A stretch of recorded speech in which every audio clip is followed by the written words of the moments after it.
असम की हिमंत बिस्व सरकार ने बड़ा फैसला लेते हुए मुस्लिम विवाह कानून को रद्द कर दिया। इस बात की जानकारी खुद सीएम ने एक्स पोस्ट पर दी। उन्होंने पोस्ट कर लिखा कि हमने बाल विवाह के खिलाफ अतिरिक्त सुरक्षा उपाय करके अपनी बेटियों और बहनों के लिए न्याय सुनिश्चित करने के लिए एक महत्वपूर्ण कदम उठाया है। उन्होंने कहा कि आज असम कैबिनेट की बैठक में हमने असम निरसन विधेयक 2024 के माध्यम से असम मुस्लिम विवाह और तलाक पंजीकरण अधिनियम और नियम 1935 को निरस्त करने का निर्णय लिया है। इस विधेयक को असम विधानसभा के अगले मानसून सत्र में विचार के लिए रखा जाएगा। असम मंत्रिमंडल ने यह भी निर्देश दिया है कि राज्य में मुस्लिम विवाहों के रजिस्ट्रेशन और कानून लाया जाए। इस पर विधानसभा के अगले सत्र में विचार किया जाएगा। अब आइए बताते हैं कि हेमंत बिस्व शर्मा कानून को लेकर क्या कुछ बोले। असम मुस्लिम विवाह और तलाक पंजीकरण अधिनियम और नियम 1935 को निरस्त करने के असम सरकार के फैसले पर असम के सीएम हेमंत बिस्व शर्मा ने कहा कि असम मुस्लिम विवाह अधिनियम के तहत बाल विवाह की अनुमति थी, हमने इसे खत्म किया और एक अध्यादेश लाया। असम हेमंत बिस्व शर्मा ने आगे कहा कि जब हम उस अध्यादेश को विधेयक बना देंगे, एक नया कानून आएगा जिसके तहत मुस्लिम विवाह का पंजीकरण 18 और 21 साल की कानूनी उम्र के भीतर एक सरकारी कार्यालय में होगा। अगर 80% बाल विवाह अल्पसंख्यकों में हो रहे हैं तो 20% बहुसंख्यक समुदाय में भी हो रहे हैं। हेमंत बिस्व शर्मा ने आगे कहा कि मैं बाल विवाह को धार्मिक दृष्टिकोण से नहीं देख रहा। हमारा प्रयास है कि लैंगिक न्याय हो और बाल विवाह कम हो।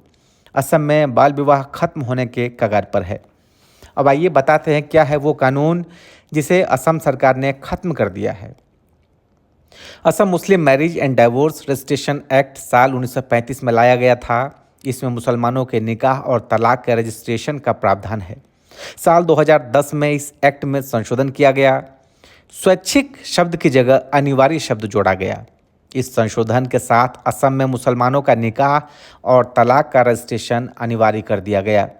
इस कानून में किसी भी शख्स को मुसलमान होने की वजह से निकाह और तलाक के रजिस्ट्रेशन के लिए राज्य को लाइसेंस देने का अधिकार दिया गया।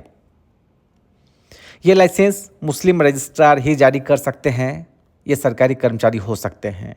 अधिनियम में मुसलमानों के निकाह और तलाक संबंधी आवेदन की प्रक्रिया और प्रावधान का विस्तार से उसमें जिक्र है। अब आइए बताते हैं कि हेमंत बिस्व शर्मा ने असम की जनसंख्या में आए बदलाव पर क्या सब कुछ दरअसल हेमंत बिस्व शर्मा के उस दावे के एक दिन बाद आया है जिसमें उन्होंने कहा था कि असम में मुस्लिम आबादी अब 40% हो गई है। उन्होंने कहा कि पूर्वोत्तर राज्य में जनसंख्या में बदलाव एक बड़ा मुद्दा है। सीएम ने कहा था कि मैं असम से आता हूं और जनसंख्या में बदलाव एक बहुत बड़ा मुद्दा है। मेरे राज्य में मुस्लिम आबादी अब 40% है, जो साल 1951 में सिर्फ 12% थी। ये मेरे लिए कोई राजनीतिक मुद्दा नहीं बल्कि जीवन और मृत्यु का मामला है। हालांकि एआईएमआईएम प्रमुख असदुद्दीन ओवैसी ने असम के मुख्यमंत्री पर पलटवार करते हुए कहा कि 1951 में मुस्लिम आबादी 24.68% थी। एआईएमआईएम प्रमुख ने कहा कि 1951 में मुस्लिम आबादी 24.68% थी। हेमंत बिस्व शर्मा झूठे हैं, उन्हें असम के मुसलमानों से नफरत है।